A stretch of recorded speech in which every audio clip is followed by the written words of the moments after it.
Oof.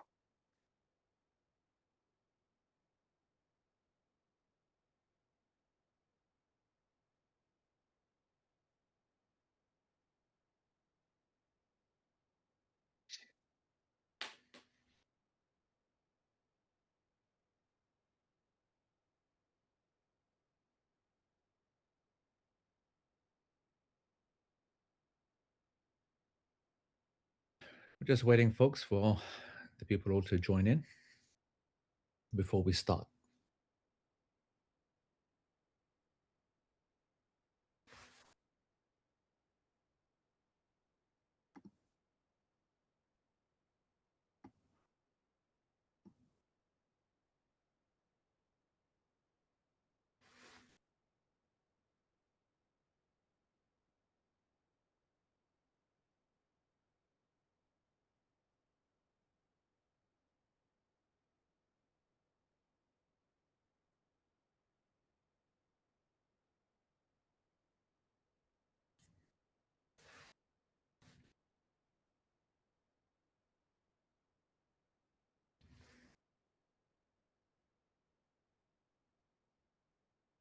All right, let's get going. Inshallah, people will start to join when they arrive. Bismillah ar-Rahman ar-Rahim. Alhamdulillah Rabbil Alameen. Allahumma salli wa sallim wa barak ala nabiyyina Muhammad wa ala alihi wa sahbihi ajma'in. اللهم لا سهل إلا ما جعلته سهلا وأنت تجعل الحزن إذا شئت سهلا. Assalamu alaikum wa rahmatullahi wa barakatuh. So many of you, well, first, welcome to probably quite a few guests that have not had a Hajj with AE webinar before. And so if this is your first time, then welcome. Normally we do it directly on Telegram, but this time we decided to go on WebEx because it's a bit more stable for a dual speaker kind of setup. So that's the reason. And so we apologize for making you have to download the app, but inshallah it'll make it easier for the future if we decide to do it again. We have done one or two like this, by the way, already, just so that you know. I want to apologize about my voice the last couple of days, whatever, everything has caught up with me, the different time zones, too much webinars, too much speaking. You can either accept that story or you can either accept the version which sounds like Kunya.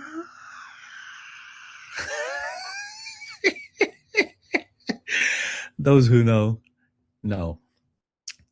Literally hoarse. Literally, and it screams so loud, screams so loud that my voice is gone. Anyway, alhamdulillah, up the reds. So, folks, this is a session that we have every year. It's a very popular one because it's a very important one if you appreciate how sensitive this subject is. Actually, before I start, let's reward the people who come early on time. There's got to be something to. There's got to be some form of appreciation, right? So I'm going to share something with you. The reason I was a little bit delayed is because there is a significant. This is not confirmed news, okay, and it's not to go out as AEs told everybody. There is a significant possibility that sales day will be on Sunday afternoon, the 1st of February. Okay, folks? Either way, that is what we will be aiming for, regardless of it's true, not true, blah, blah, blah, blah, blah, blah. You, all of those who are in this program, will know and see how big I am on information and attend this, do that, but now, step this, now, we've done that, we've done this. We now just raise the ante. Nothing changes from our point of view because, as I told you before, you are the most prepared Hujjaj on Nusuk. You've had the most information and details and strategy, and yet so much more strategy to come. And you couldn't be in a better place than the Hajj with AE channel, which is where we will give all updates, give you the next steps and the like. And of course, this week we have a webinar nearly every single day. All of them are different importance. And so I want you to be aware of that. So I don't want that to now dominate our hearts and minds, okay? And I will discuss it in the chat when I finish the webinar later on, maybe in a few hours' time. And so make sure that you're not just in the channel, but you click on the link to join the chat and I'll start giving you a little bit of thoughts and rationale and whether I think that will actually happen or not. It's not confirmed. The ministry has still advertised very clearly the 3rd. It was obviously very short-sighted. Phase one has never traditionally, phase one has never traditionally been on a weekday. Phase 2, 3, 4 have always been random dates, random times, and the like. But they recognize that they've got to go big and they've got to go strong, right? First time round. And for them to do that, they've got to get their maximum sales in. For them to do that, they've got to make it at least the day that flipping everyone's available, right? So it makes sense actually that that is the basic kind of system. So I think it's a good shout. I think it's a prediction. I think people will be very, very happy, but it doesn't matter whether you're happy or not. Ministry does what it wants. It does what it wants. It does what it wants. So we'll adapt according to whatever happens. But we certainly will proceed. We're now bringing forward the webinars that we were having on Saturday and on Sunday. As I said, let's not leave it to me. Leave it to the channel. Connect with me in the chat and with the team. We'll discuss that later. Now, the matter at hand is medical matters, right? Now we want to discuss the structure. Will be I'm going to give a little bit of an intro, clear up the key misconception, which some of you might have heard already me do before, and then I want to just introduce Doc to speak on one or two specific scenarios, and then we're going to hand it over for people that might have some, even more specific questions and like. But hopefully, most of the ones that we cover or the ones that we speak about will give you a general covering. Obviously, and this is very important, we are a very medical heavy team. I want to say 70%, okay, and when our program is built on that platform, so there's a difference between being healthy in terms of physically fit, and if you're not, then we start straight away and no judgment. All of us have got to start increasing steps and fitness, and we will have a very structured, detailed exercise program. And I know that sounds weird, right? But that's genuinely the best way I can explain it. Likewise, the medical care of every single person that goes in this program will be managed personally by our medical team on an individual basis. As soon as you get through Nusuk, then when you are contacted by us and you are moved to our private group, this is obviously a very public situation, your medical needs will be dealt with. Medical needs, obviously, we can't cure people and we can't bring you medications and the like, but we will make sure that you are absolutely Hajj ready as per your situation. There are obviously some big groups. The three big groups that we have are those who are generally unfit, those who are having menstrual uncertainty, either because of medication, lack of medication, and then third, the elderly. These are the three kind of focus areas for us. The first is easy to deal with. The second, you're going to have detailed guidance on in general. But my intro needs to start at the top, which is the big confusion that afflicts people. The big confusion is that in some way, paying more and taking a more luxurious option will make your experience of being sick or ill or infirm or elderly or can't walk or whatever easier. And the truth is that that's actually not the case. And you can make an argument for every camp and every type of package. And even an argument for the Medina versus Mecca kind of argument. Should you go Medina first, go Mecca first? You could make an argument. So I'm extremely biased, of course, right? Because I run a single tarbiyah program, as you know, and the success of it is worldwide known. It is the largest, it is the most popular, and it's the most subscribed group for the last X years, alhamdulillah. But that's because we stick to a winning formula. And I will obviously defend that formula. But I can also speak objectively.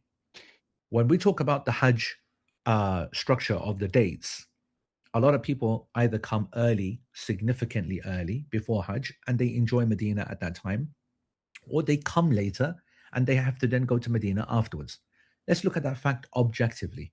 A person going to Medina afterwards is the kind of person who's thinking, I want to end my experience on a relaxing, calming kind of vibe.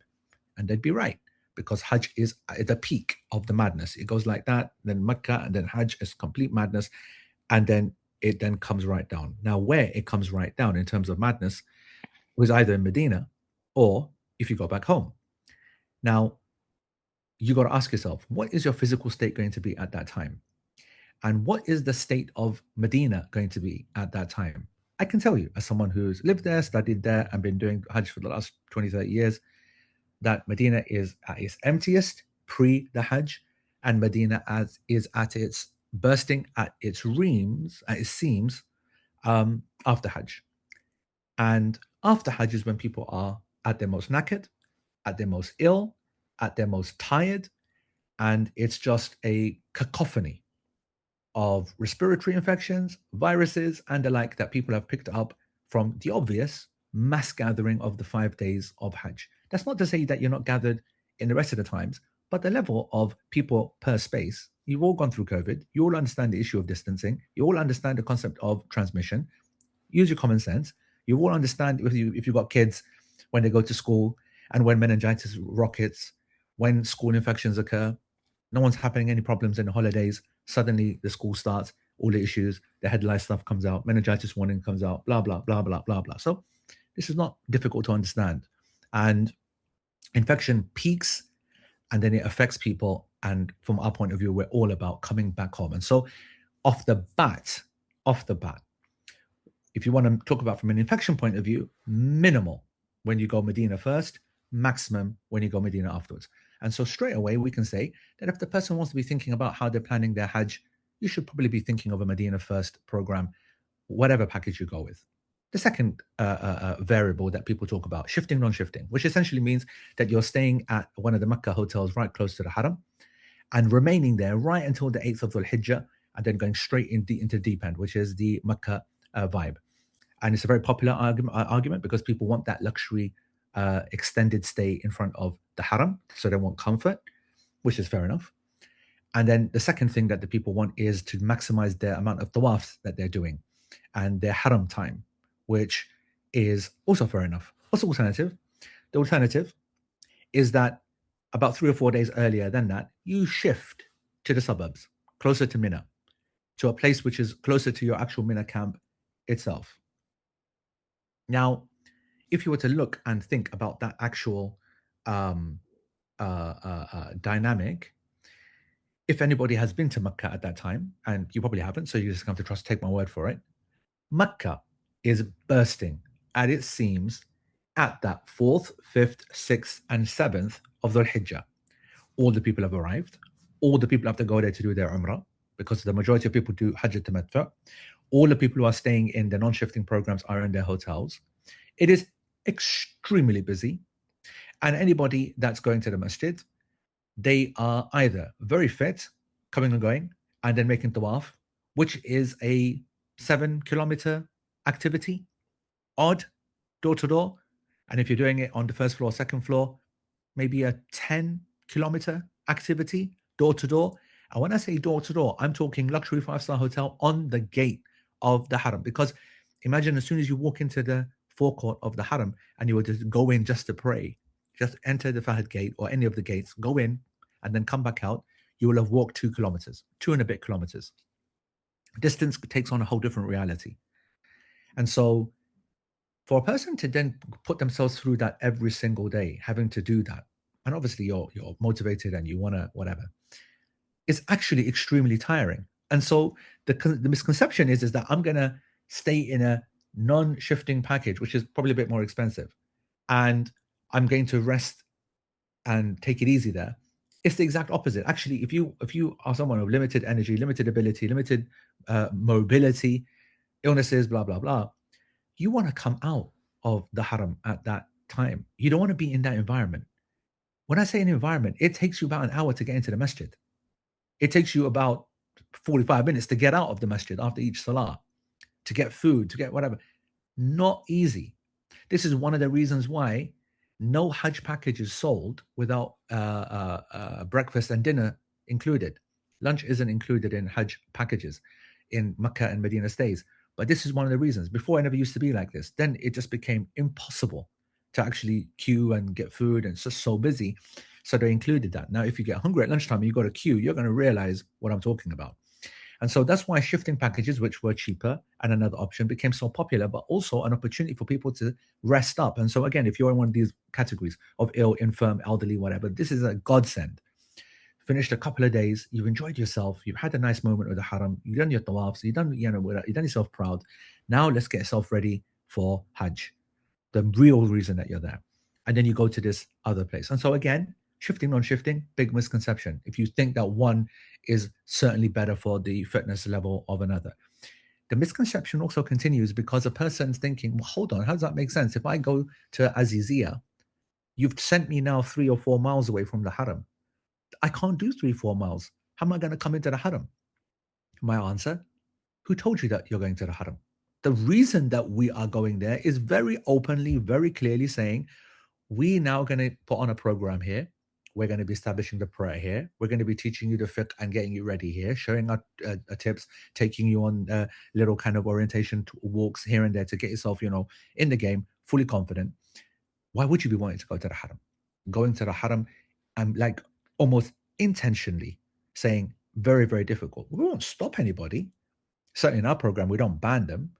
But up until now, I don't know if anything more than 0.1% in the entire time I've been doing a Hajj program has anyone said, you know what, I think I'll go to the haram instead. Because the FOMO of what they're missing out, us giving the lectures, reminders, bringing guest speakers, all my friends, colleagues, whatever, whatnot, that's the vibe. That's the reason why this program is what it is. But most important is allowing people to relax, right? So I'm telling you very, very clearly, I didn't bring you to Hajj so that you can go to the haram every day. I brought you to the Hajj so you have the most successful Hajj experience possible. You want to go to the haram every day? Come and join my Umrah Tarbiyah program. Go yourself on Wizz Air for 100 quid, 150 quid. Get your priorities right. You're here to do Hajj. And this is where, as I said, the misconception lies.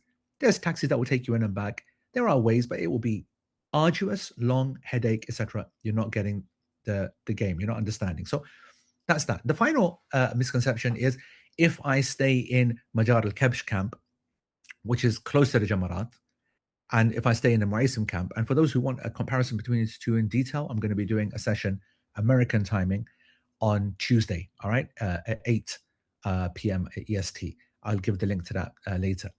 So I'm not going to talk about this in too much detail, but this is another misconception because what people all know about the Maraisim camp, which is where our program is and where the vast majority of the programs are, is that it's a 45-minute walk from the Jamarat, which you need to go to 3 times during the days of Hajj.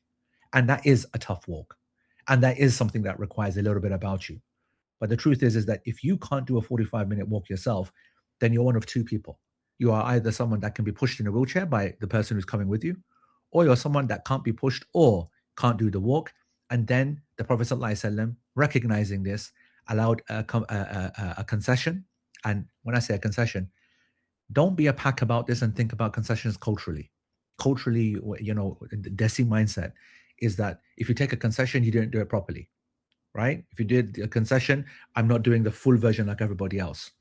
That's an insult to the Prophet ﷺ, and it's an insult to Allah subhanahu wa ta'ala. Imam Abu Hanifa alayhi rahmatullah had a statement. He said, if Allah subhanahu wa ta'ala gives you charity, it is haram not to accept it. It's a very deep statement. Now, that's not saying that we should be looking for concessions. It's saying that when it's been offered to you, be grateful and accept it. Certainly don't look down upon it and think, I did it the wrong way. The Prophet ﷺ never tells anybody to do something and it's the wrong way. And so there'll be team members and family members that will be delegated on your behalf and stoned for you because it was neither then historically and throughout the years and now stoning has never been an easy thing to do. By the way, Majar al-Kabsh, which is so close to the Jamarat that you can see it from your tent. So if there was nothing in between you, it'll be a 5-minute walk. However, you will not be able to get to the Jamarat in less than half an hour staying at the Majar al-Kabsh camp in our modern time. And the reason for that is certainly not the distance because it's very, very close. It's because there are so many barriers, there's so much crowd control, so much nonsense going on that it's still a walk. A lot of people say that there's a train which is coming from the Muzdalifah to Majar al-Kabsh camp. It doesn't come to Majar al-Kabsh camp. It is only for the Majar al-Kabsh camp users, but it doesn't come to the camp. I mean, this is not something hidden. Go into Google Earth and look at where Majar al-Kabsh is, look where Jamarat is, and look at where the train drops you off. It's a clean half an hour walk to get across. There is no escaping walking. And so what I want to say is that, and I've said this again and again and again, it's not the camp or the shifting, non-shifting, or the Medina Mecca first package that's going to make it easier for you as an elderly, infirm, disabled, someone needing medical support, blah, blah, blah. It's the leadership of the people who you are with and the fiqh of the scholars who are leading you, who are able to appreciate your situation and give you solutions, give you ideas, and make the actual physical aspect easy upon you. And in our program, we've been taking the very elderly, and we've been taking the pregnant, and we've been taking those that have the most irregular of menstrual cycles. The job is to choose a program in which the scholars understands your needs and gives you a solution. That is the package to go for. Don't be scared by the physical components. Be scared that you don't have the leadership of a good scholar, capable scholar that understands the fiqh of every scenario, the fiqh of purification, the fiqh of incontinence, the fiqh of continuous bleeding, the fiqh of vaginal discharge, the fiqh of every single variable that not only is something that plagues you in normal life, but you are managing it, but now in an uncontrolled environment, strange to what you are, and add into that the anxiety that you have, the lack of sleep, which has a massive hormonal impact, the temperature, which throws everything off, and then the physical tiredness, the lowering of the immune system, which leaves you exposed to all conditions which make your own thing worse. And so in these kind of situations, what you need is, as I said, knowledge, the leadership, and then in addition to that, you want experts who have got experience and who are, it's an inordinate number of doctors that come with us. So it's a big bugbear of mine that amongst our Hujjaj, it's like just packed full of GPs and doctors and God knows what, right? So many. But the truth is that 1,000 doctors is not equal to a doctor who is a doctor of the field, right? A doctor of experience, a doctor who gets the job done, not someone who's waiting around for tests to come back from, gets the job done. And that is I can't even tell you, priceless asset does not describe it. And we're fortunate, but and I don't want to blow smoke in his eyes, mashallah. He's not even a humble guy. He's going to remind me that you said that about him. But Dr. Abid, mashallah, is well known. If you don't know, that's because you don't know. But anybody that does know, the other program providers, the service providers, the other package folks, they know that it's not the biggest asset in the Hajj with AE program is not AE, because you can always find other scholars to give a ruling or whatever. Okay, what is really the prize is Dr. Abid, and they're always asking him to lead their webinars, and they're always asking him over there in Hajj, can you sort this out? Can you sort that out? And I want to say that they're very rare. It's not like there aren't others. If you can't go on this program, I will always say to you that you've got to look out for people who are at the top. There's only one other doctor that I can hand on heart say that has got the experience in the field and has got the ability. And as I said, he's an expert. And that would be Dr. Imran. And Dr. Imran is normally with the Hidayah packages. So I don't know where and which package he'll be associated with, but he's also qualified army field, but just field surgeon, right? And no one's going to be doing surgery out there. It's about getting the job done. So we're very, very fortunate, Dr. Abid Sami. May Allah subhanahu wa ta'ala preserve him for us always. He's a leader in other parts of our Hajj as well. And so anyway, he's just going to give a few words now about the main overview of certain areas.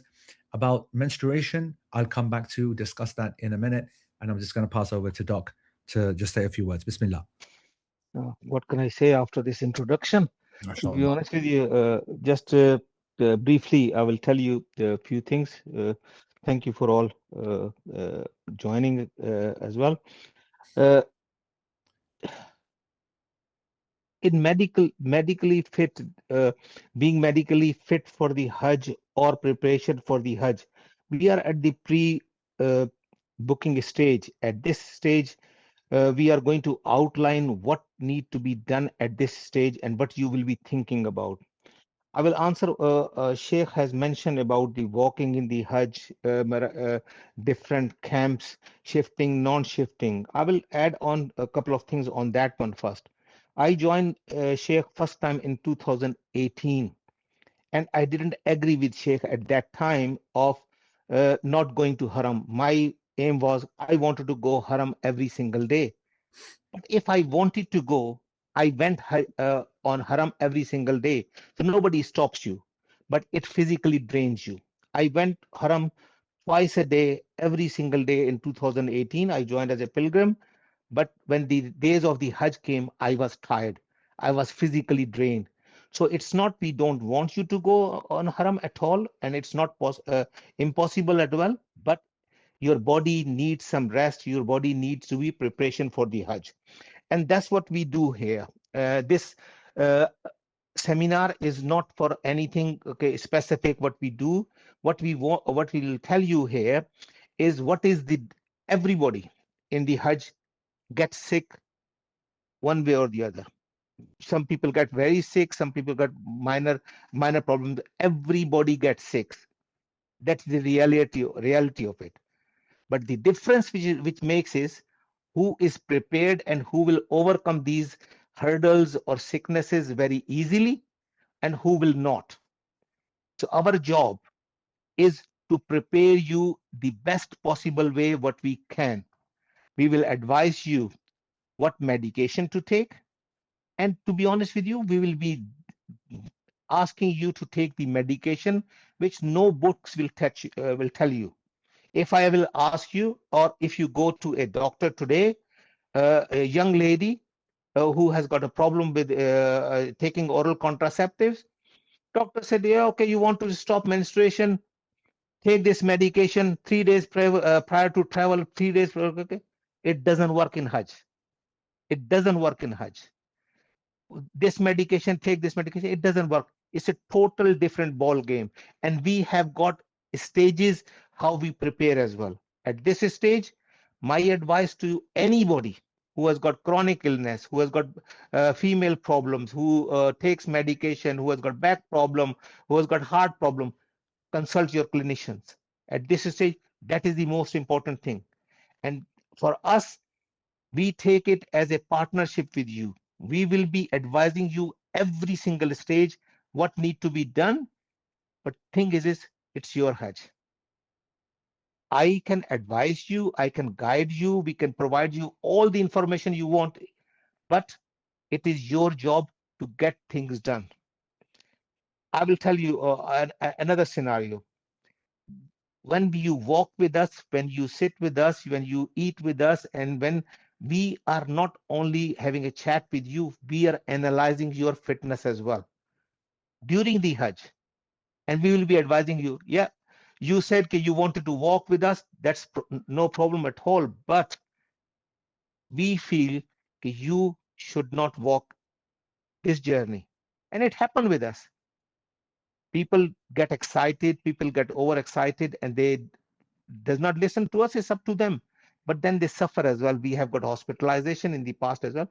We are here to prepare you, and I can guarantee you, and Sheikh is absolutely right in say there is no group across whole Western world, or maybe in other world as well. I can't speak for them because I don't know who is more medically prepared than you people are. Every single stage. So it's a partnership. We will tell you, and you have to take action. We are here to provide. You have to be honest with us. You have to tell us what the reality of your fitness is, what your mental health status is, what your medical illness is, and then we will guide you through that one. There's no hindrance. I can't think of any specific areas which we will say, no, no, you can't come with us or you can't go on Hajj. There is no illnesses like that. We have taken the people who had, last year we had one lady who, after booking the Hajj on the Nusuk, has been diagnosed with thyroid cancer, and she was having an operation 4 weeks prior to the Hajj. She was keep in contact with us. We were guiding her. She recovered, and she had a fantastic Hajj. On the other hand, we had one guy who was fit like anything, and he wanted to do a wheelchair to his mother, but he was ready, he was fit, but what he was doing is he was not listening to us, and he was doing extraordinary thing, and he was contact sports and all that. What happened? 4 weeks before the Hajj, he had fractured his foot. So now, not even he can push his mother. He himself was supposed to be on the wheelchair as well. So it's a balance act, and it's a partnership. So any specific will definitely the Sheikh will ask me, and I will go on the specific areas. But that is the, I think, at the start I would like to say. Jazakallah khair. Yeah. So, folks, because now I'm looking at the chat, and if you want to, um, so there's two ways. You can either put them in the chat, and I can see some, so I have it in front of me, and Doc, you can also open it as well. And yeah, go, Doc. You were about to say? Yeah, I just want to say one thing. I think this has been asked to me in the previous seminar. What is the prerequisite for the Hajj? What is the prerequisite? Okay, the prerequisite for the Hajj is only one vaccination, ACWY, which is 3 to 5 years, depending on which vaccine you have, and you have to have a valid certificate available to you. They never used to check us, but for last 2 years, they check at the airport, they check in the Saudia. So you have to have it with you, a physical copy of the certificate. They used to be a recommended COVID vaccination certificates, but that's not obligatory now. Having it is good.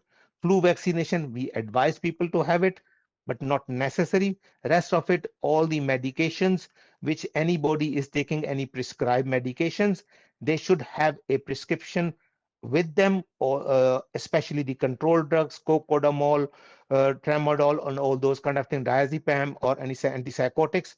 They should have a certificate. Other than that, there is no specific requirement which you have to have. I'm But going to other add than that, to you can ask me. Yeah. Yeah, I'm going to add to what Doc said. This is not something you need to worry about now. You will have a couple of months for it. Atika is asking how long before. You need to have it done by 10 days. The certificate is never expressed or shown or uploaded to Nusuk, by the way. This is even something that will probably not be asked at immigration in Saudi. Rather, Saudi outsource that to the airlines, and they obligate and they fine them, basically. So they make sure that they say that you've got to ask for their, you got to ask for a visa, and you got to ask them for their certificate. They don't know what they're searching or looking for. So you do need to go overboard almost with the authenticity of the certificate, because a professional, when they see a certificate and they know that it's actually been done, they're happy with very little. But as someone who's not a professional, doesn't know what they're looking for, they become a job's worth, and they start trying to pick out points where they don't understand, where it's completely irrelevant. And so, and of course, in our, again, it's important that I give, we are representing the Hajj with AE experience, right? There's no single medical aspect. There are people who are asking about footwear. There are people, you're going to become sick to death of my footwear presentation. You're going to be like, I'm not just going to tell you you need to get the vaccine, ACWY meningitis vaccine. I'm going to tell you which brand to get and why, which brand to avoid. I'm also going to tell you in all of your cities the places to go and buy them, because I'm a pack. And the pack means that I like to get it done. I like to get it cheap. I like to get a deal. And so I'm going to make sure that you have all of that. For the Hajj with AE program, you've got absolutely nothing to worry about from any medical point of view. There are no other obligatory vaccines, but I, for example, for this season, will be absolutely be going a pneumococcal and influenza. But obviously, I'm a pro-vaccine kind of guy, and I absolutely appreciate, as someone who is qualified in vaccinations, that there is an argument against them, and that's entirely up to you. The only thing that I need to waste my breath on is that ACWY is obligatory, and I think it's a really great one to have as cover. I also believe that COVID is good, but it's not obligatory, so it's up to you whether you want to take it or not. Now, that's just off the bat on vaccination. So I just want to say, ask your questions in the the chat, and then you'll see that either I will answer it on live now, or you put your hand up, and there's a raise your hand function, and we'll give you the mic as well. And the team are also going to be answering questions in the chat as well. And so, straight off the bat, I want to say we do have a female team, part of the medical team as well, part of the scholarly team as well. What I'm talking about is not part of all the guided packages, unfortunately. This is why our motto is, because you deserve, better. It's up to you to do research with them and to hold them accountable, because frankly, it's shocking how little concern they have for these kind of scenarios. In terms of footwear and the like, this is a massive area. The recommendation to males is going to differ to the recommendation for females, because females are extremely covered, yani from a all angles point of view, because they wear shoes and socks all the way through the Hajj. So they've got lots of flexibility. Whereas males are barefooted in slippers, and slippers which they're often not happy to wear, which is why we have a whole strategy of you using certain type of slippers and earlier, never new, and. That's far too much detail for this webinar. That's something that, again, we're going to be going into in about 2 or 3 weeks' time when we get into that particular section. Now, the other general questions that people are asking is that, is this a UK group only? Of course not. Our American and Canadian contingency and American Canadian guides, we have is massive. Half of our team is from North America, and this is, of course, for Europe, for South Africa, for Africa. This is a worldwide global program, a single program that's across the 3 packages. If you came to here via the channel, all you got to do is scroll up, and then you will see the channel details in there. So that's from my side. Now I'm going to give now some opportunities for some very specific questions. We will be, and then we also have a packing list. The packing list that we have is a very detailed one. What creams that you're going to be taking, what bandages you'll be taking, what kind of insoles that you'll be taking, the various parts and points that you'll be using, this kind of stuff. We will be giving very, very detailed guidance on rehydration therapy. We will be giving very, very detailed guidance on the step count that you're going to need to be increasing on, and the clothes that I expect for people to wear to suit up and to try to increase sweating, because it's very difficult in the West to recreate the heat and the stress that is happening over there on the ground. Sleep, for example, we're going to be doing some sleep training too. Now that sounds weird, but sleep is going to be the first qurbani that will be done. It will be sacrificed all the way through the Hajj. It's not patronizing for me that to say kiss your sleep goodbye in Hajj, but that will be the case. But all of these issues, like the doc said, it's about your Hajj. It's going to be, everyone will have so many conditions, so many issues, so many things. You're going to have to obviously get the chronic side of it under control with medication.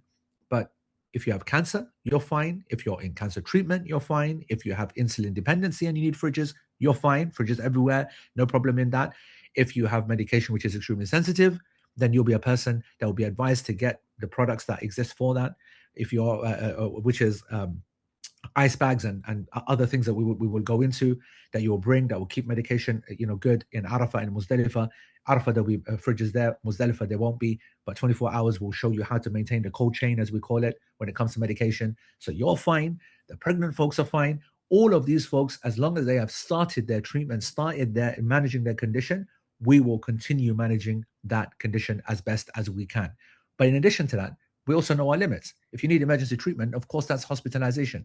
And we will be, as part of our group, for all of our Hujjaj in Canada, in the US, in Europe, we'll be giving specific recommendations for travel/medical insurance that I will be doing a separate webinar on, because there is an Islamic question there as well about the permissibility of insurance. And that's really only there for you to be covered in the acute emergencies that are outside of our control. So I want you to have confidence that if you are with our program, inshallah, you're going to be okay. However, I also don't want you to be lazy and say, these guys are going to do everything for us. No, we can't. You can take a horse to water, but you absolutely can't make it drink, and you definitely can't make it drink medicine. And so you're going to have that trust in us, listen to our guidance. You're going to have to go with the medical expertise of your consultants and maintain that. And then let's listen to our specific advice. All right, we're going to give I think it's Rahnuma. Nishik, we have got 3 questions to answer before we go. Before we go to the Q&A, yes, go ahead. First question was about the multiple sclerosis. One of the husband has asked for multiple sclerosis, and she has got some flare up, and especially the heat exhaustion can flare up. Yes, definitely. We will be advising you to how to stay cool, how to avoid the areas where you're, and definitely there is no way of protecting you altogether, because it's a hot months and your MS can trigger. but we will deal with it when it comes. Unfortunately, there is no specific we will be advising you, will be assessing your condition, and we will be advising you where to walk, where not to walk, how to stay in shade, and all those kind of things. So unfortunately, there is no protection, but we will be guiding you throughout the Hajj and advising you on day-to-day basis, okay, what can be done, what can be done. And injection therapy, don't avoid that one, and continue to do that one. And we will if you get book the Hajj, definitely I will be having a one-to-one with you, and we'll be discussing this one and management full management plan. One brother has asked about, okay, he suffer with sleep apnea and CPAP machine. Yes, we have got some Hujaj who come with the CPAP machine, and the plugs are available in Mina and everywhere as well. There's some one brother has asked about the prostate and the urinary problems. Okay, he's having in recent days. He's not. I did not get the full information regarding his medical therapy. Definitely in the prostate and urinary problems, there is a lot of medical therapies are available. So we will be advising you to consult your doctor ASAP and go on a maximum medical therapy. That is the advisable, and we will be advising you not to drink or all those kind of things during the Hajj days. Okay, look here, the toilets are not available and you will not be able to access those kind of things on those days on at that time, but maximum medical therapy will be advisable.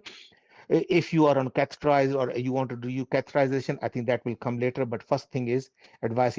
Then if you still dribble or have got some urinary problem, that's a fake issue, and Sheikh will be dealing with that one at a later stage. So these three questions I had it before, so I thought I'll cover it. Jazakallah khair. So the most common question which is being asked in the chat is because it was misunderstood. So let me make it clear. The what the doc said about medication for menstruation. All right, let me explain exactly what he's saying. We are actually going to have we have just a dedicated seminar. Again, it's only for the Hajj with AE program, because it happens afterwards, and it requires people to have bought into the program because it's very detailed, and it's not just like some kind of public situation. And we'll be speaking to everyone individually to understand their particular state, their medical kind of health, because as you'll know, medication that delays the menses, they fall into different categories targeting different hormones and different specific features in a woman's menstrual cycle, different ages as well. So it's not just PCOS or premenopausal or menopausal or beforehand, but the medication that you'll be taking, some of them will be suitable for your body weight, for your skin condition, for your blood pressure, and those that are, and especially your likelihood of blood clotting. And so we will be giving bespoke advice. We absolutely will be recommending medication. We absolutely will be recommending Norethisterone as our default go-to. And we will be telling you the doses. We'll be telling you how much you need to get to cover you for the entirety of the program. We will be giving you the alternative for those folks that are not able to take Norethisterone or because it's contraindicated in their particular condition. We will be, though, however, telling the doctors in specific cases that thank you very much. Please just give us the prescription. Don't give us your advice. And the reason for that is because the vast majority of women who take menses delaying medication, right? I want you to think about this. The Muslim woman as a whole doesn't do that, right? You ask yourself, right? So you ask yourself, when was the last time you actually ever thought about taking something to delay your menses? And the answer will be because of some religious reason, because of some kind of I don't want to miss out. So you find some women, they dabble with it in the last 10 nights of Ramadan. They try to avoid menses because, and these are good practicing women who are sound in their mind, stable in their deen, and they know that Allah subhanahu wa ta'ala is rewarding them for those 10 nights because of the hadith of the Prophet ﷺ, in which he said that a person who is prohibited or prevented, I should say, from doing something when they are musafiran wa maridan, he will be rewarded like as if they were muqiman shahihan, yani meaning like as if they are resident at home and as if they're in full health. So when you're at home, you do a lot of extra ibadah, but when you travel as a musafir, you cut the prayers, you have a lot of other concessions, you don't fast, blah, blah, blah. You don't have much energy, you don't do extra kind of nafil because you're traveling and you're tired. The Prophet ﷺ said that if that's your regular habit when you're at home, you get the reward of all of that when you're traveling, even though you're not doing it. Likewise, when you are well, if you are a person who does a lot of ibadah of different types, whatever, when you're well, and then you become sick and now you can't do it, you get the full reward without anything extra, no extra intention needed, because your intention was already established when you used to do it.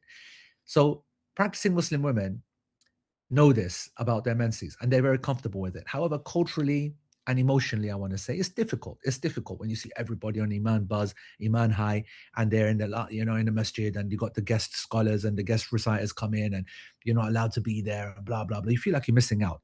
And actually that in Allah's eyes, you're not missing out. You're getting full reward, but people want to, and it's natural. And so women then try to use it for that reason. And likewise, they use it when they go for Umrah, because they, and you should know that if you made the intention for Umrah and you paid for it and went there, whatever, and your menses came and you couldn't do it, you've got the full reward of the Umrah, 100%. If you doubt in that, then you're not even understanding your religion at a basic level. But that doesn't make you feel any better, right?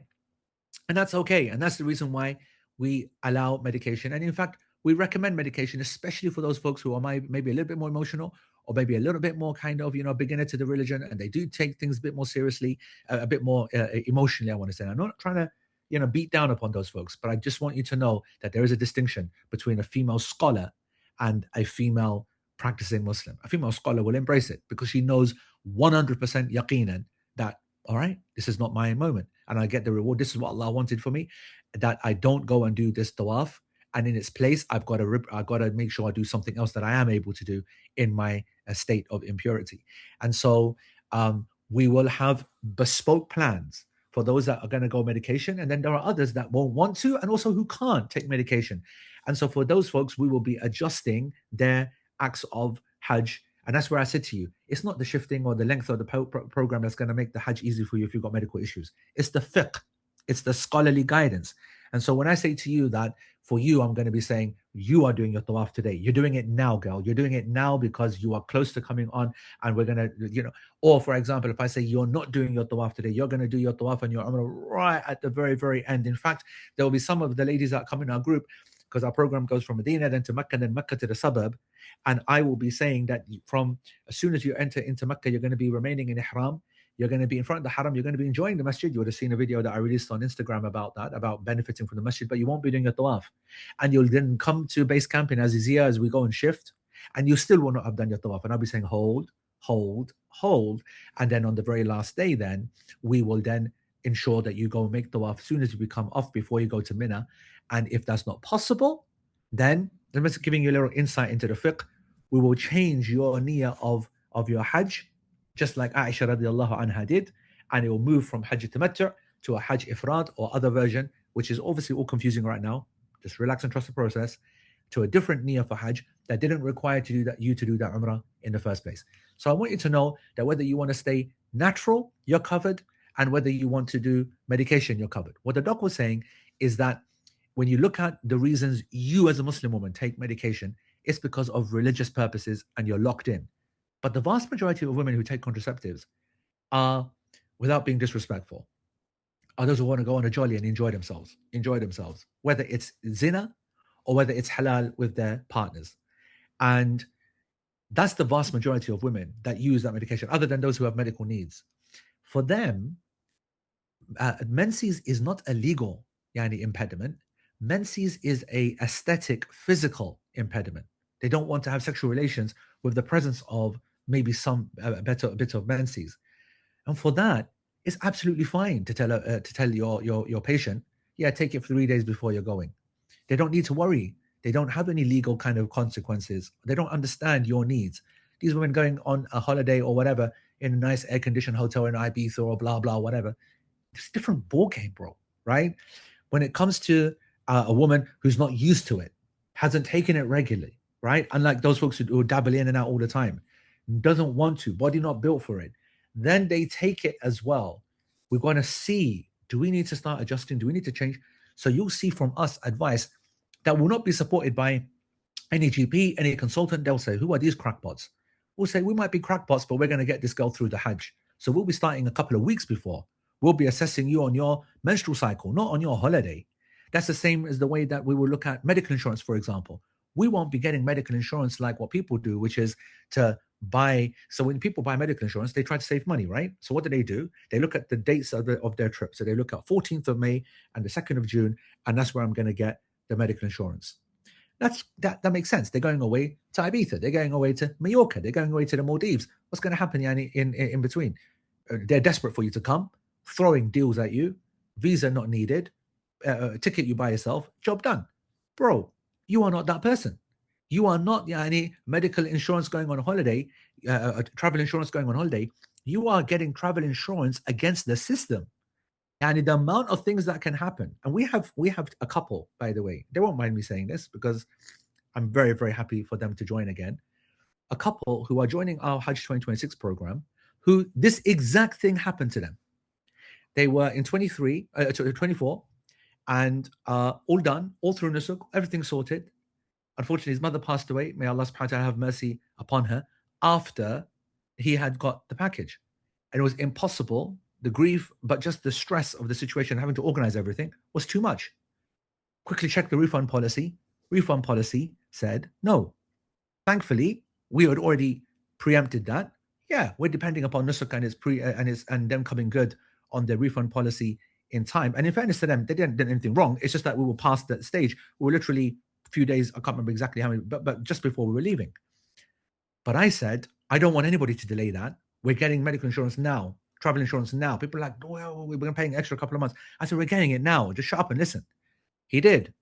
He didn't get any money back from Nusuk. He got all his money back for his Nusuk, for his Hajj package through the travel insurance. And so what I'm saying is that what you need to be following here is experts in the game, not experts in the actual knowledge field that of insurance or traveling or medication, because they're dealing with that in a normative scenario, whereas we're dealing with this in a real scenario. And so when you go to the doctor and they say, yeah, no problem, take this 3 days before, you're not doing that. We're going to be sending you in the next month. Once sales are done, we're going to send you next month, and we're going to give you the amount, and then you're going to get a pushback. And then we're going to have this big process where we're going to say, no, go back and insist and quote this, quote that, and say, these are my rights. You give it to me or not give it to me. Then we're going to tell you the private route, and then we're going to support you, even if that fails, to get a prescription for the amount of tablets that you need to start before what it says in the BNF and in the GMC regulations, because that is not a normative scenario. So I hope you understand that the opposite to what you think. We absolutely recommend medication, but done properly. And for those that don't want to take medication, which I have to say I've got no problem with, I will also find you a solution and get your Hajj done, not on some concession secondhand and a door number Hajj, but an absolutely top class one, inshallah. Just want to add on, just to show it to you, I have got 191 ladies questions last year out of 540. Specific questions, specific advice for everybody. We will cover every single scenario, every single person, specific advice. Some people, we give blanket advice like a guideline. We have got a flow chart of it.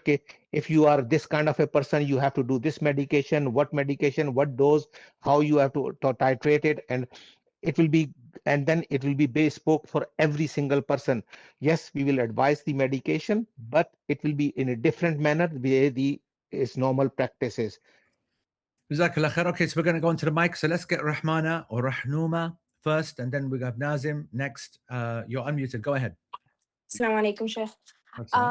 My question is for women who might be pregnant or expecting to be pregnant. I guess it's a general question, like if guidelines for women who might be expecting, just because it's like nerve-wracking with all the walking or anything. So maybe if any general guidelines you guys have just to calm the nerves a little bit. Can you give a little bit of context of how many past what trimester, what months it will be during the Hajj? Probably like first to second trimester. Okay, go ahead, Doc. Okay, basically, there is no specific guidelines for across the board. There is no blanket guideline, but we had the ladies who were very early pregnant or they just found out pregnant just few weeks prior to the travel to 2022-19 as well. and they have done the Hajj, but in the first trimester, they have to be very, very careful. We advise them not to do too much exertion, not to do too much walking, and some ladies were suffering with the hyperemesis as well, like vomiting. So we will be advising to be hydration advice and all that. Later pregnancy is become a little bit more complicated, but if the pregnancy is uneventful and is stable, we do not have any problem. Again, the advice will be you have to avoid strenuous walking, or hydration has to be the best one. I have already been contacted by a couple of sisters who one sister will be around 32 weeks pregnant by the okay. The only my advice is you have to be one thing you have to be careful is the airlines have got their regulations as well. So you have to have a fitness certificate from your GP. Okay, you are fit to travel. Unfortunately, some ladies have got uneventful pregnancy and they get sick during the pregnancy. They have to, or the patient who suffer with excessive morning sickness during throughout the pregnancy, they have to be careful. Otherwise, there is no specific restriction. Yes, there you have to understand that there will be areas where you will be your partner will be pushing you on a wheelchair. There will be in areas where will be asking you, no, you will not be going to stoning, you will be staying in Mina, you will be delegating somebody else. The emotionally it becomes sometimes difficult for those ladies because they wanted to do is once in lifetime opportunity. They wanted to do everything with their roommates, with their other colleagues who are around them, and we are asking them not to do it. So you have to be mentally prepared, physically, if you are fit enough, and uh, listen to us, whatever we are advising you. That's the Jazakallah khair. Just one more question about that. Would gestational diabetes be something that is worrisome, or if no, if we no okay. restriction. What no restriction? Gestational diabetes is we consider as a normal diabetes, and whatever the advice will give to diabetic patient will be. But for all the diabetic people, one thing, all the diabetic across the board, whoever is, make sure you will all have got Libra sensors, which will be monitoring your blood sugar across the board. Every single diabetic patient, either you are on insulin or on tablets, make sure if your doctor is not giving it to you, it's not very expensive. Get Libra sensor, get the monitoring done on your phone throughout the Hajj. It is very, very important. We will be recommending those sensors and the like for our group as well, so don't worry about that. Rahmanuma, I'm also going to say something else because you are on our group, I believe. I've seen you in the chat.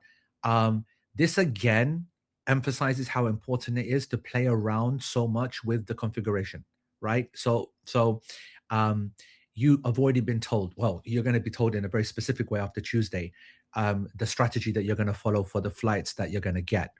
And so that you will see and you'll look in 305, for example. You're coming from the States, right, Rahma? Yeah, you're going to be... Yes, from the States. Yeah, so you can see it's going to be a Qatar flight. That's going to be a primary option, and then there's going to be a few others. But you're not going to rely upon that. You're going to be playing around with Musafir, like I've been telling you in the webinars. And you're looking at, so far, up until now, you've been thinking prices and times. And I want to avoid Musafir, but if I'm going to get it, whatever. Now you need to add the extra metric, right, of what is its pregnancy policy, right? So you will look at the flight, choose the top 5 that you're going to go for. If I didn't get the Qatar one, then alongside the Qatar one and the Saudi one, all 7 of them, you're going to contact them and you're going to find out. And we will have that ready as well later, because right now the capacity for us to do that is a bit restricted. But afterwards we do. But afterwards it's not going to help, because you're going to try to get through in phase 1 by purchasing one of these. And so you just want to make sure that you cross all those T's and dot those I's, that you know that the airline that you're going with is not going to give you a problem based upon how many weeks down you are on your way back. On the way there, generally going to be okay, but on the way back, obviously adding another 2-3 weeks. As long as you cover that, and as long as you're emotionally ready for real talk, because I only do real talk, and I'll say to you, behave yourself, sit right down. I'm going to go on stone for you, and you're not losing anything out of thingy. And I also will be looking at you, and I'll be saying, you know what, you're good for this. This is not something you want to miss. Come on, let's walk and do this. And sometimes, wheelchair, it's about the emotional management more than the physical. As long as you're sensible, you're going to be absolutely fine. And that's across the board to everybody. Below True. 32 is every airline is safe. Between 32 to 36 it becomes dangerous, tricky, because Airline some specific. Yeah, 32. airline need a certificate between 32 to 36. Yep. So there's a Okay. starting point. Okay. All right. Jazakallah khair, Sheikh and Doctor. Thank you. Thank you. Nazim is next. And then we go to, I want to say, Nazir, then I think Ahmed Hayat. Yeah. Nazim Akram, go ahead. I have a point to make on the Nusuk app. When he was asking about if you have any chronic illnesses, if you click yes, it asks you when was your last admission and so on and so forth. So if you're like me, someone who has chronic kidney disease, lucky enough to actually know they have it, and my kidney, alhamdulillah, is just working overtime, so it's not going to last as long. And I've got about maybe 10, 15 years before, inshallah, as long as it takes for it to die. But I'm a very fit, healthy 42-year-old. I commute to work, I go to the gym occasionally. I clicked no. I don't, so that it doesn't go through all the questions, which is impossible to answer. Correct. So that's the first point. Actually, Anything, as well. Yeah. So go ahead. anything above CKD3, don't need to mention it. If there's a CKD4, CKD5, or CKD6, then definitely you have to declare it before. And declare CKD3. What doc means, by the way, declare is declare to us, Yeah. right? Now, this is the problem here, right? It's the same as the wheelchair option on checkout, right? Wheelchair from who? Who's going to find you and give you a wheelchair? Like, do you trust the system that you've seen? Listen, I don't need to be, my opinion on those folks, right? And what they can't do here. Do you think that they're going to go and find you and say, hey, Mr. Akram, here's your wheelchair, or here's so what it is for you to be aware of, right? It's doing there, it's covering itself, it's giving a disclaimer. I can tell you that there are people every year that answer all of those questions as yes and give all the details, and what happens? They still verify you, they still give you the visa, and they say, yeah, deal with your service provider. Okay, next service provider, Al Bayt, Rajahi, Ikram Al Dayf, whoever. What are they going to do? What are they going to do? All they're going to do is to say to the guides, look out for this guy. And if he has a problem, take him to the hospital straight away. That's what they're going to do. What do we say to our service providers? We say, you know what, thank you very much. Let's deal with our own Hajj. We, when you sign and the sale's done, are going to be taken again through the bot. We're going to be getting a donkey load of information. And that is when you're going to put every single thing down, because we are invested in you. We are personally going to be responsible for you, because we are going to say thank you very much to the service provider and the ministry. We'll deal with this. And of course, we can't deal with the medical emergencies. We'll be dealing with the hospital with that. But on a day-to-day basis of advising you that, listen, you need to take it easy. You need to stay back here. You need to now do this. You need to do that. We are the ones who need to know. And that's going to be built upon honesty and you telling us everything that's happening. So don't worry too much about that part. As long as you're generally fit and the like, managing it over there is not going to be a problem, inshallah. All right? Jazakallah, that's really appreciate that. And then I'm aware of things like being hydration, etc., and being Big extra time. careful. It's a very big thing for us. And we conduct during the Hajj days every single day clinics, every single day. No other group ever. You will find who does a clinic every day. We do 80, 100 patients. We see every single day from the day one till the last day of the Hajj. You're going to forget the NHS when you see us, bro. All right? You're going to be like, what NHS? All right, Lala. Jazakallah khair. Barakallahu fiqh. We're going to go to, let's go to Ahmed. To be honest, I've lost the order. So you guys are going to have to work it out what the order is. If you've had your question answered, put your hand down. If you haven't, then keep your hand up. Medina, I think, is next. Assalamu alaikum. Assalamu Medina, how you doing? You all right? Alhamdulillah. Did you not go to Sheikh Abdul Bari's class, by the way? You seem to be very much on the chat. I'm thinking, is she attending the class or what? No, unfortunately, I didn't attend his seminar this time. I have been going to all the Maghrib things for the last years. I know you have. I'm not going to tell Sheikh Abdul Bari. I'm not going to let him know. No, subhanallah. Speak to me. Right. So I hear you that alhamdulillah there will be bespoke medical information sought from each of us. Yeah. So you will have all our detailed scenarios. So there are two. I have two chronic issues which are managed reasonably well. Yeah. One thing that has actually been really worrying me is something that's been I'm still in the process of getting it properly managed by my doctor. I'm coming up with basically I'm having an allergic reaction to heat and cold. So heat and cold urticaria. I was terrified of the prospect of Hajj and getting hot anyway, and now I'm more worried. I've been through the route of antihistamines. Currently, they're trying me on fexofenadine, 30 milligrams. I have 2 EpiPens. I have my salbutamol inhaler. So, to kind of cover all those scenarios, like if things escalated. But my question now is, obviously, I don't want to go in this unmanaged way without having been without seeing my doctor, basically, and telling her that, look, this is what I've got planned, and how do I manage this better? So what advice do you have, doctor, for me to basically take to my GP? Okay, it is very straightforward and is complicated as well. Very straightforward in a way that you are already in the process of whatever I was going to advise you. Speak to your doctor, get to the immunology clinic as soon as possible to get a stabilized first what antihistamine you are going to need. That's fine. Okay. You are at a very low therapy at this moment of time, 30 milligram of fexofenadine and only only salbutamol are very, very early stages medications. They are not very high end medications. So you have got a big ladder to go. If you are coming to Hajj, firstly is you will be managing for whatever medication you will be managing here as well. That's the first line. That will be the baseline for you. But if you are with us, or if you are suffering, or you are because heat will hit you, you will get urticaria. Let's be honest with here. So what we will be doing is we'll be hitting you hard. We will be hitting you hard with maybe highest dose of fexofenadine. Maybe we'll be giving you twice a day. Maybe we'll be giving you some steroid at days as well. During the days of the Hajj, we might be making a bespoke program for you. No, we don't want you to have an urticaria in next 3 days. How can I prevent it? Let's cover you with some steroids, cover you with antihistamine before getting an urticaria.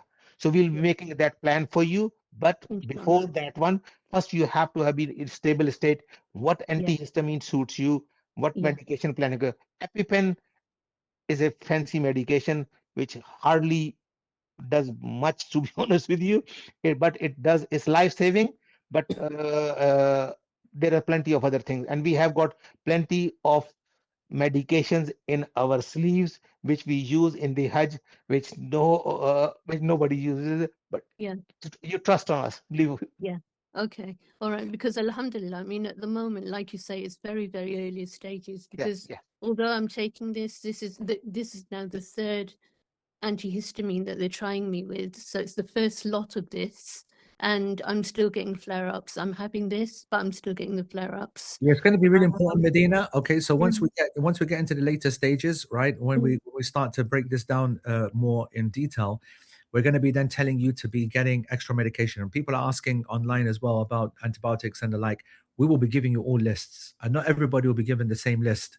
And also, you will be given medication from us as well. So we have this great system where we can get some hold of certain medications, not all, or not a lot actually, but quite a bit.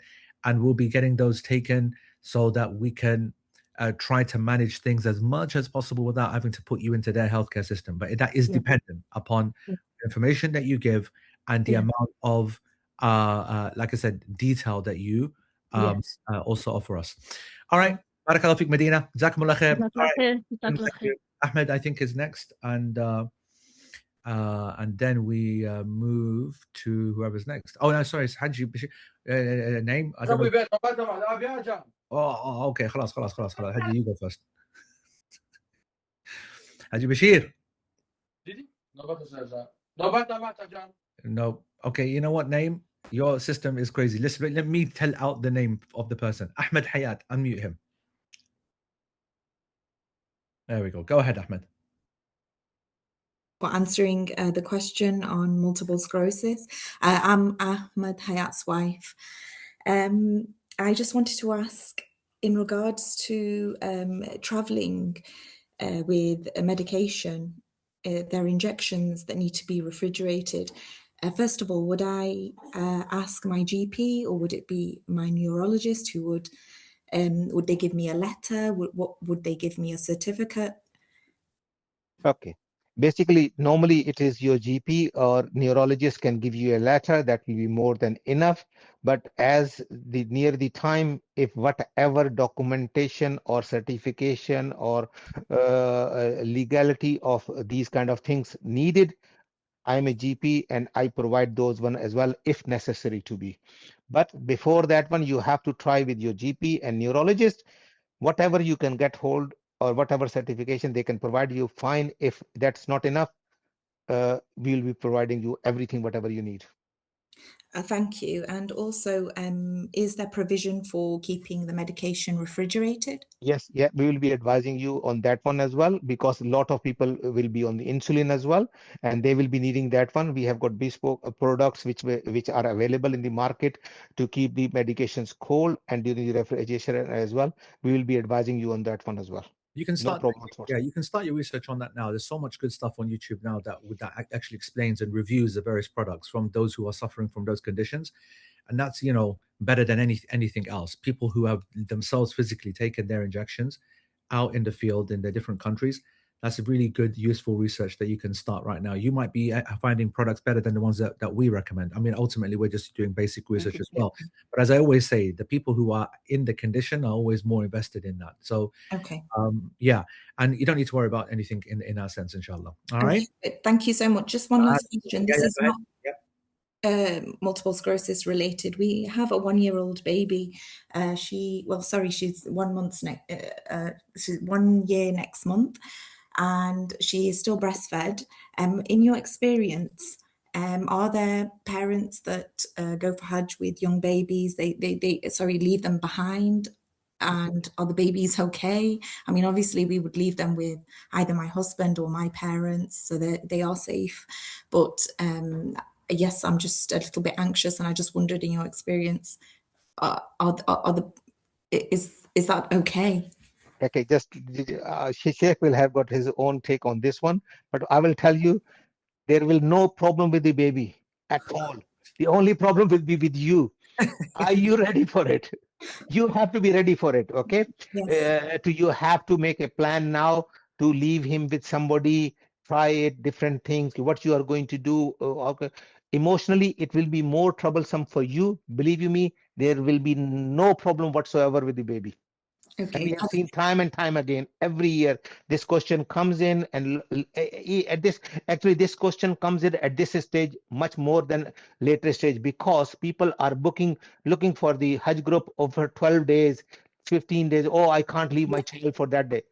Okay. Believe you me, your children will have got time of their life. It's you. Number one, it's once in lifetime opportunity. Don't make a decision purely because of 2 or 3 days you want to leave your children for extra. They will not have any problem whatsoever. Okay. And I couldn't agree more. And obviously I've spoken about this extensively in previous ones, whether it's for child reasons, baby reasons, XY. There were a lot of reasons. You've got to make sure that it doesn't impact. Obviously, in the eyes of Allah subhanahu wa ta'ala, these are not acceptable excuses for persons not to go to Hajj. Oh, really? Yeah, there's no doubt about that, unless they are physically unable to, because Allah subhanahu wa ta'ala did not obligate upon a person to have to breastfeed in the presence of breast milk that can be stored, in the presence of artificial formula-based milk and the like. However, these are things that that become important in the way that, as Doc said, people choose their package, similar to the one that wants to make it work around work, similar to the one that wants to make it work around luxury, similar to the person who wants to work it out, I'm only willing to fly from my local airport. You've got to choose what is going to be the best experience that's going to ensure that your Hajj is going to be the thing that makes the impact that it needs to. Because the Hajj, honestly, a lot of the time people overrate, not underrate, overrate. They think that it's all about the Hajj. No, it's about the process that you go through that actually is the thing that changes you. Because taqwa is not something that suddenly you arrive in Hajj and it gets turned on. It's a process of discipline. That's what taqwa means. And afterwards, when you come back, discipline is something which is maintained. You know, a lot of people make that mistake that they think that excellence and high levels and peak behavior and a good quality deen and righteousness is based upon motivation. It's not. It's not motivation. It's based upon discipline, which is taqwa. So I want you to know that you've got to really choose the best one, and don't let these kind of, you know, ancillary points get in your head. Whether it's 5-year-old, 4-year-old kids, they're going to be so upset. They're very clingy. They're just that. They're clingy for one day. Then they don't even know who you are. They don't even care. They're going to have the time of their lives. Obviously, this is a younger child, a bit different.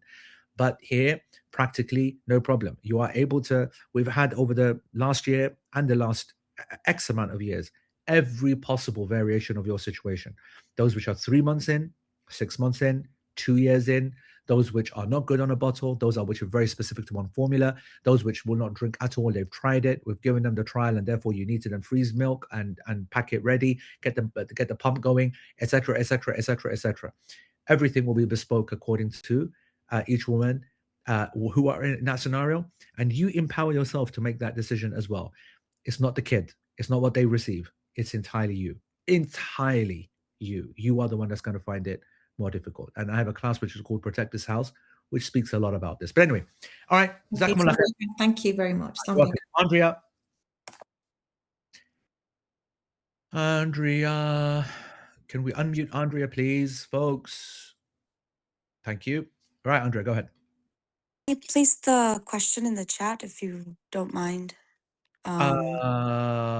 Okay, so all right, all right. If you don't want to read it out, that's fine. I'll find it in the chat and I'll get it's right there. I just put it again. Just put it again, Sheikh. Latest message. That's fine. Okay, so can you see it now? Atika Khan question is there already for a while. For lumbar radiculopathy, she had it and she still suffer with back pain. So basically, you say this is no. It's at the bottom. It's about the kidney failure or cancer prohibited from doing Hajj. She said that Nusuk released a statement that said that anybody that is suffering from kidney failure or cancer are prohibited from doing Hajj. That's not true. Yes, yeah, go on. That is basically, we had a discussion yesterday about it. There was some statements out which are stating this heart failure, kidney failure, later stages, or they have to have a fitness certificate. They are going to do the rituals of the Hajj without any serious problems. So they have to provide a certificate. But that is not verified from the Hajj ministry, and that was not verified from the Nusuk as well.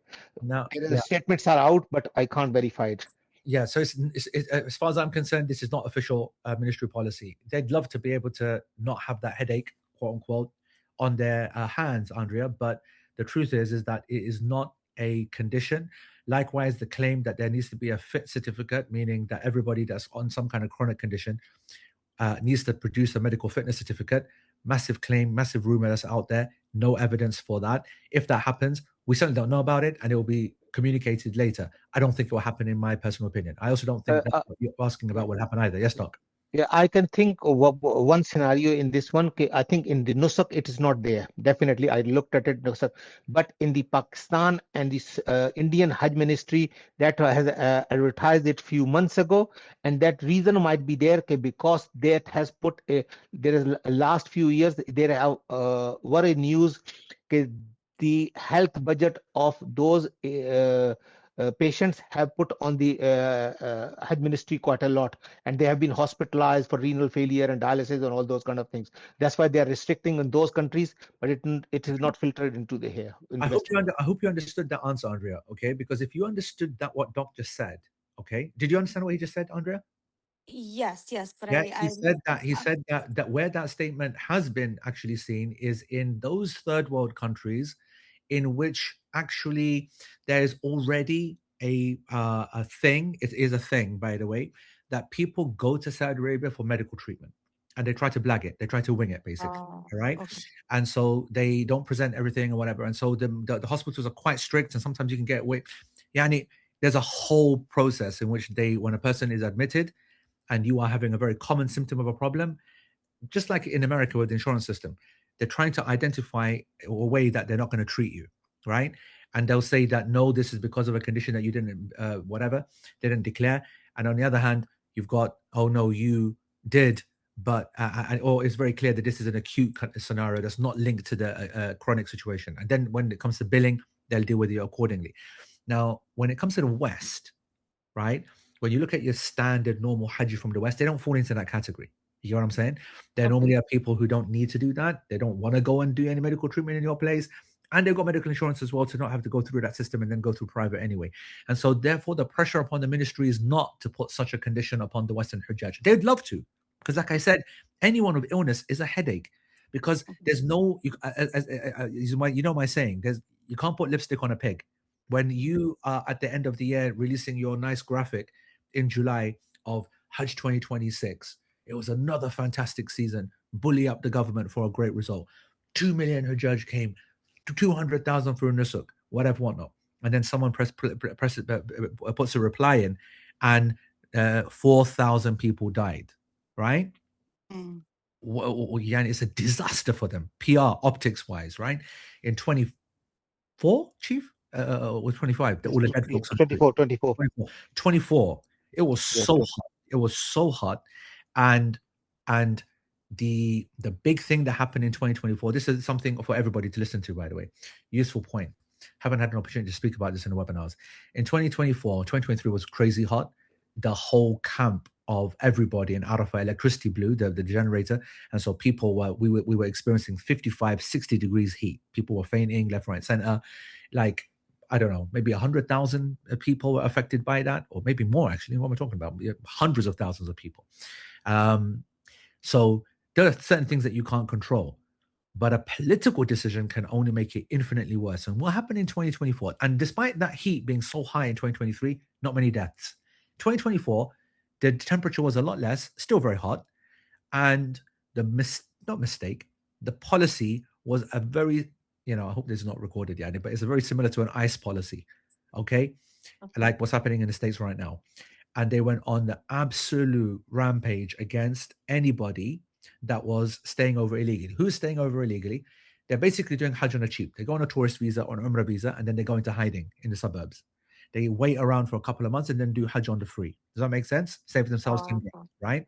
So how were they? And obviously that has an impact upon services. It has an impact upon resources. It has an impact upon taxis. It has an impact upon blah, blah, blah, blah, blah, blah. And so therefore, they did this massive ICE kind of campaign. They went through all the houses, all the whatever, chasing all the people and getting everybody out, prosecuting them, fining them, whatever. And they did that to try to, so this is in 2025, beg your pardon. Why did they do that? Because in 2024, they didn't do that. There were record numbers of illegal people doing the Hajj because they had to stay out of the official covered areas, air-conditioned areas, water-giving areas where all the police were. They were exposed physically and they were dying in the streets. And so there were pilgrims from all of the third world countries just lying everywhere, bodies lying everywhere. It was crazy. For 2024, the kind of things we saw on the street. In 2025, what was the result? The amount of kickback that they got because of 10,000 people dying or whatever did is that they launched this crackdown. And 2025, in the last, I want to say 30 years, 50 years, I don't even know how many years, was the quietest and the lowest attended Hajj in modern history. You could physically see it at every stage. The Tawaf was empty, the Sa'i was empty, the taxis were available, the buildings were empty, the stoning was easy because they took off 500,000-600,000 people out of the Hajj. So what I'm trying to build up for you, but I'm using your question as piggybacking onto that for the rest of the people, is that when it comes to understanding what the ministry wants from people, they are very, very loath and they're afraid that people die under their watch. And so they're going to be pushing you away from that with all kinds of warnings. But this is not so much a Islamic thing as you said that a scholar told you that this is a government ruling, not a religious one. I completely agree with that. It's always good that the people, like, we want to know. We want to know, not because we're obligating you Islamically, but because I'm responsible for you, right? Personally, I'm responsible for you in my program if you come with me, right? And so I don't want that on my head. It's not an Islamic issue. So, yeah. And anyway, if there's anything more on that, then we'll be covering that inshallah afterwards. All right. You don't need to worry about that now, though. Okay, bro? All right, Andrea. Jazakumullah khair. Let's go next. We're going to go Sidra, Naseem, and then Nadir in that order. Go ahead, Sidra. We're going to make this the last couple of questions, by the way, and then the rest can ask in the chat if there's something urgent. But I just want to remind my group members that you are completely covered on everything post-Nusuk. Trust us. Yeah, go on. One of the questions already been answered. It was about medication if I don't want to take it to stop period. So that's already answered. And I asked that yesterday too about PCOS, about facial hair, removing that if I have to do that every day, and that doesn't mess up the. I did say that. Yeah, correct. Okay. Yeah, that's it, I guess. And I'm a little bit more confused, like coming from US. I recently got in your Telegram about packages and stuff, but it's 305 if I'm coming from US, right? That's correct. The one that You're going to be but it's not even 305. What it is just you attending the webinars from here on, and in your free time, and try to make it as much free as possible, especially under Snowmageddon or whatever it's called. Catch up on the webinars, bro. Okay, there's lots of content there on the channel. You've got to put this time in. You won't regret it. Watch the webinars, get educated on it, and then in this next week, we've got quite friendly timings and the recordings available straight away. It's important to follow the guidance in those webinars. And what's going to essentially happen? Everybody, as a general rule, I just want you all know that this week we're gonna on Tuesday we're going to present the strategy and how it's going to be taking information from you, and how that information is going to come back to you to tell you what you're going to configure and how. So stay tuned to the channel, watch as much as you can, follow the instructions to the letter. All right, Sidra? At this point, we're not configuring, right? Because I was trying to configure. No, you are, but you're configuring because you haven't watched the webinars, then you're not getting that part. But essentially, you are, but for practice purposes. So if you've joined the chat, you would have seen people sharing their times and stuff. It's about practice. It's about preparing for the worst case scenario. And remember, it will be the worst case scenario. You'll get logged out. Your checkout will be emptied. Your checkout will be everything will go wrong, but you will be ready for everything that goes wrong. I want you to configure, then deconfigure. I want you to go for another package, then I want you to go to Musafir flights. I want you to choose one flight, second flight, third flight. Everything that can possibly be a variable, you're going to do that. And again, I'm going to go through it on Tuesday, inshallah. All right? Thank you. Assalamu alaikum. Barakallahu salam. Naseem, go ahead.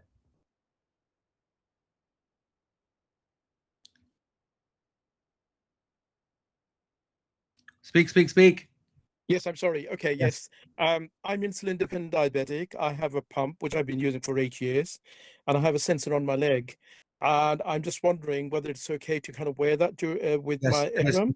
And secondly, to take some glucose tablets on me. Yes, so problem. when I feel low sugars and so on and so forth, I can easily eat. Yep. As long as you share. As long as you share. Bring plenty of supply. Bring plenty. You heard that, yeah? Okay, yes, inshallah. Yes, okay. I have a habit of stealing other people's everything. Anything that I see of value, bro, I'm that guy. Okay. Inshallah. Barakallahu feek. Nazir.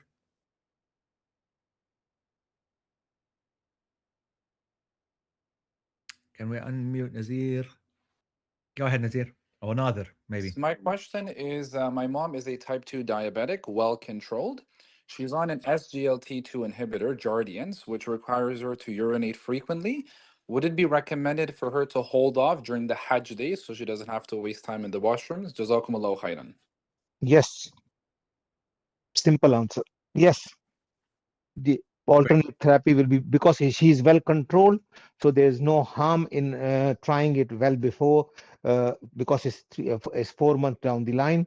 So she can discuss with the doctor to replace the medication with something else to get a good control, and then after Hajj she can go back on it. Excellent. Arzu, go ahead.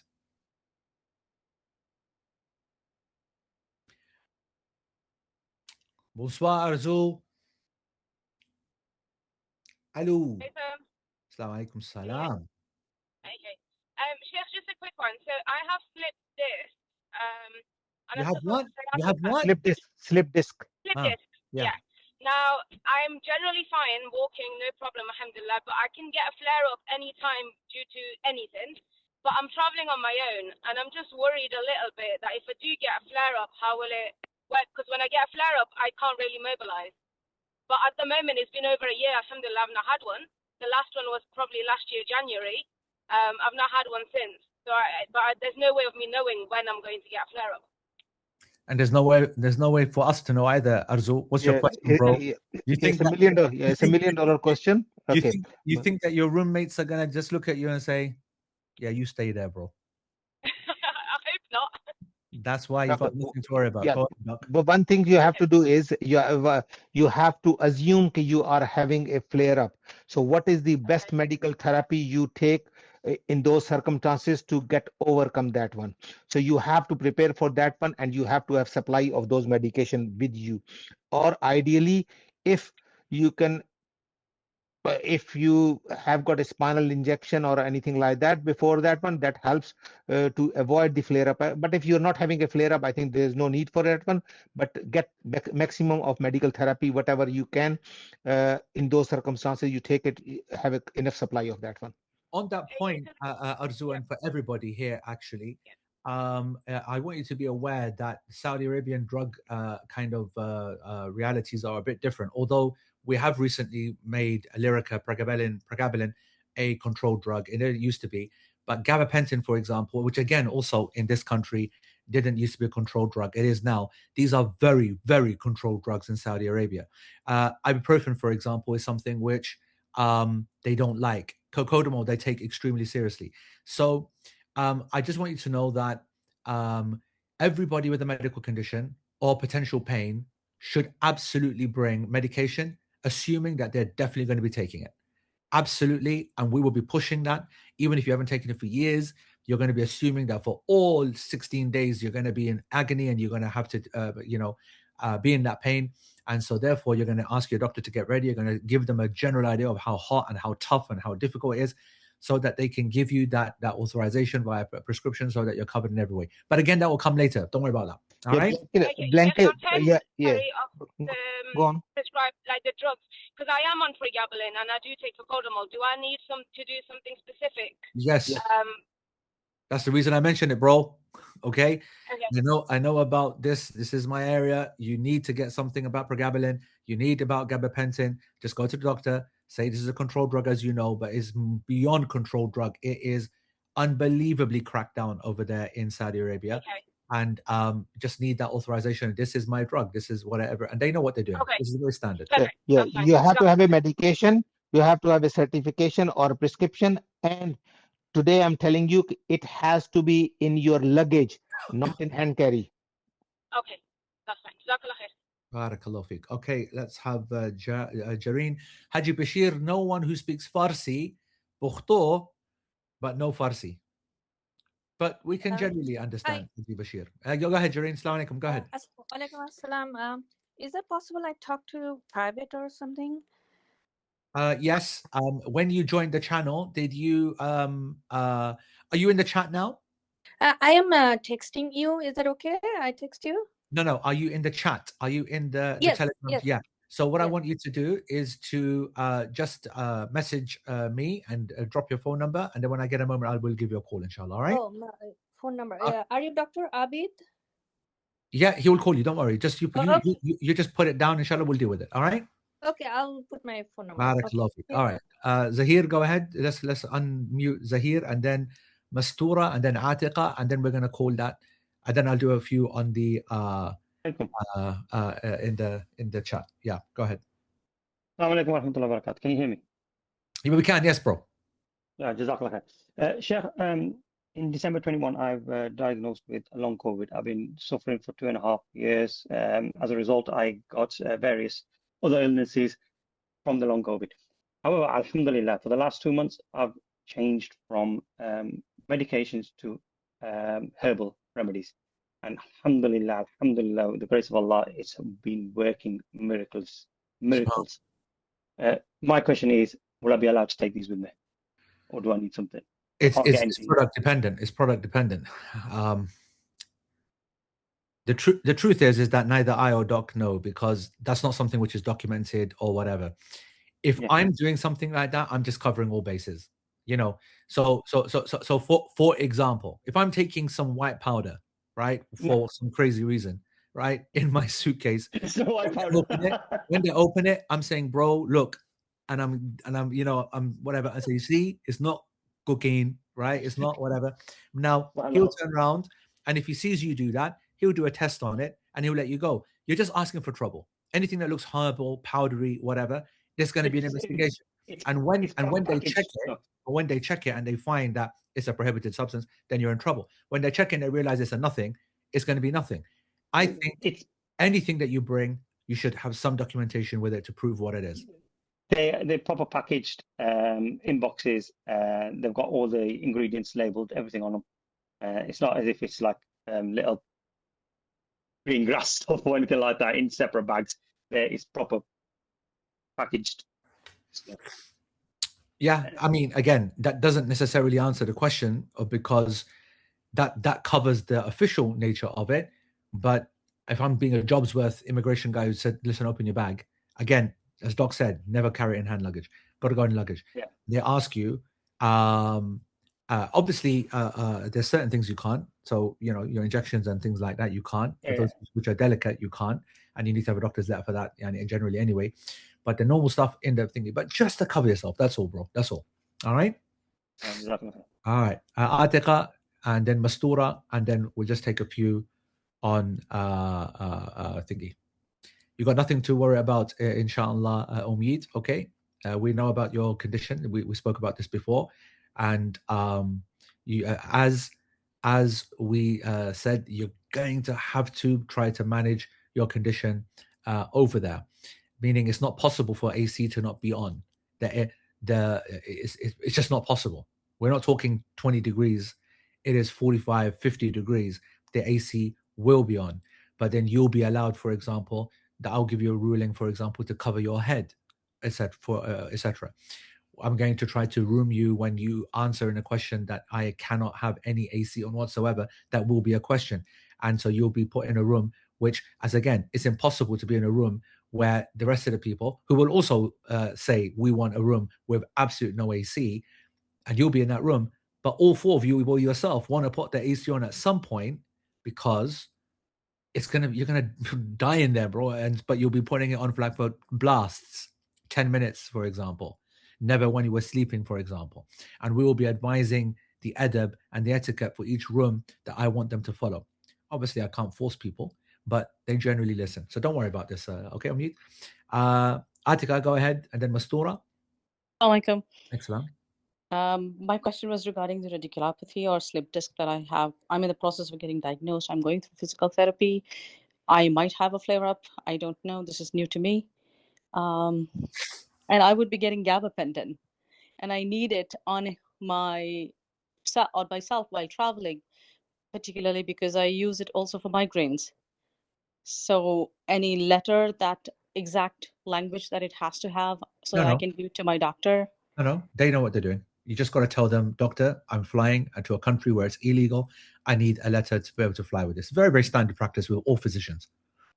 If you're getting a radiculopathy diagnosed, ideally you will be seeing the musculoskeletal consultant or orthopedic consultant. And if they can give you injections, epidural steroid injections. Yeah. If they can get it before 2 months or 2 months before, that's ideal. Okay. That will help you with the symptoms control.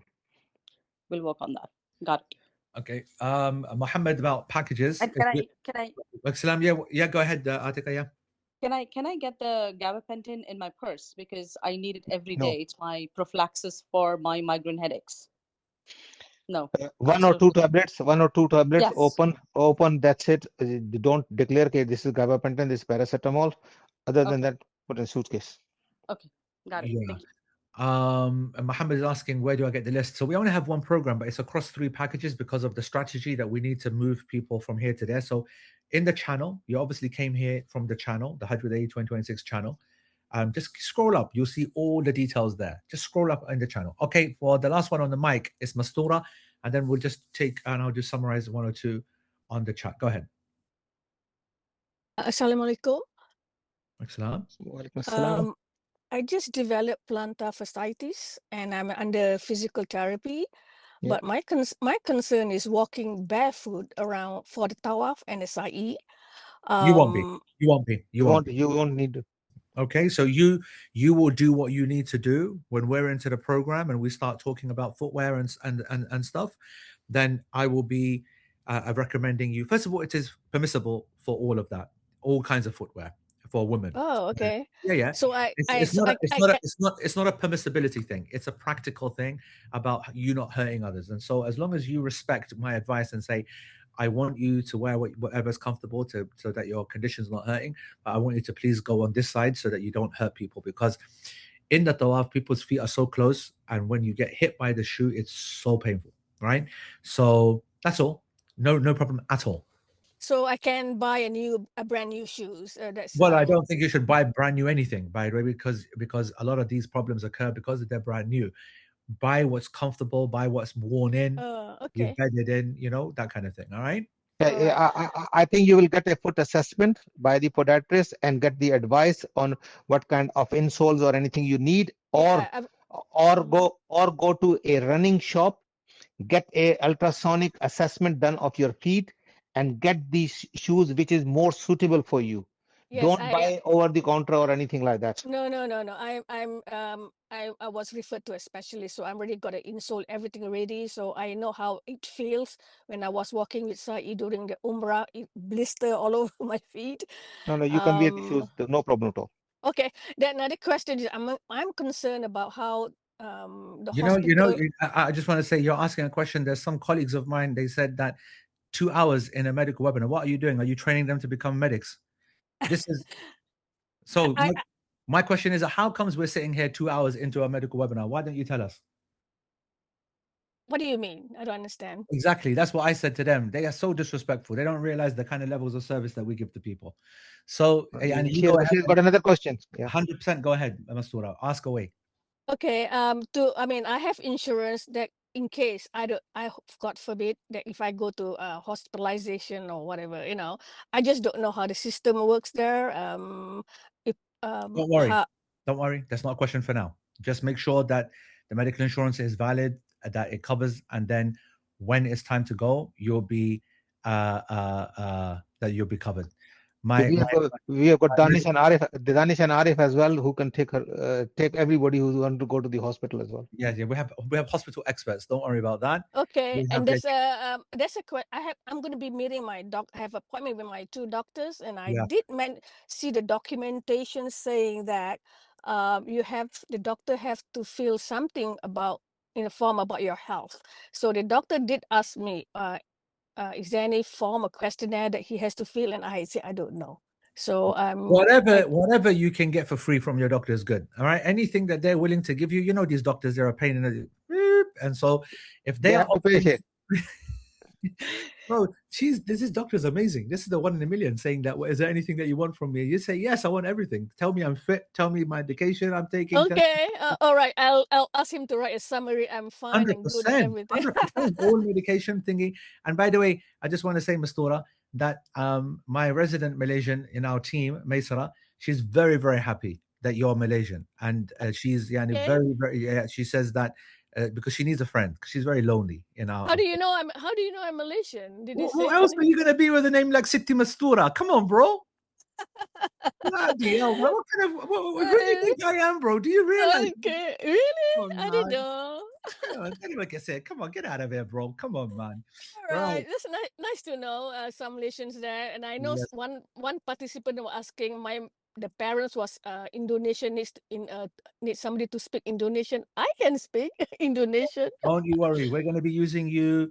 We can deal with about how we speak this language, that we got everything covered, man. Don't worry. Oh wow, thank you so much. You're all up to date. Thank you so much.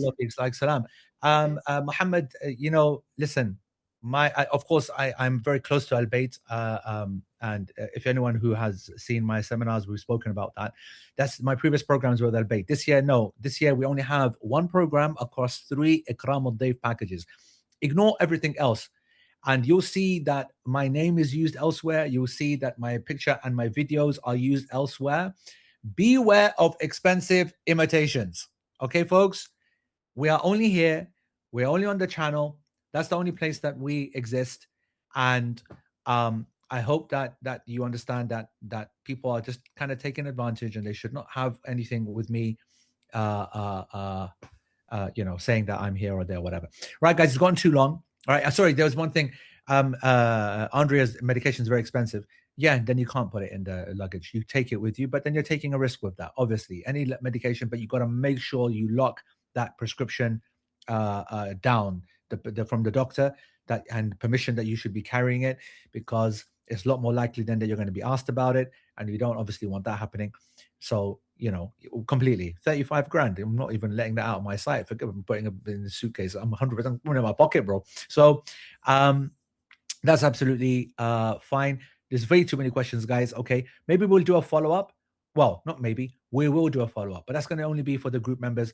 For the public, I think we've given enough of a service now, inshallah. Now you know why it is that this program is what it is. Alhamdulillah, I want to thank Doc. Jazakallah khair, bro. I know you had a busy day today.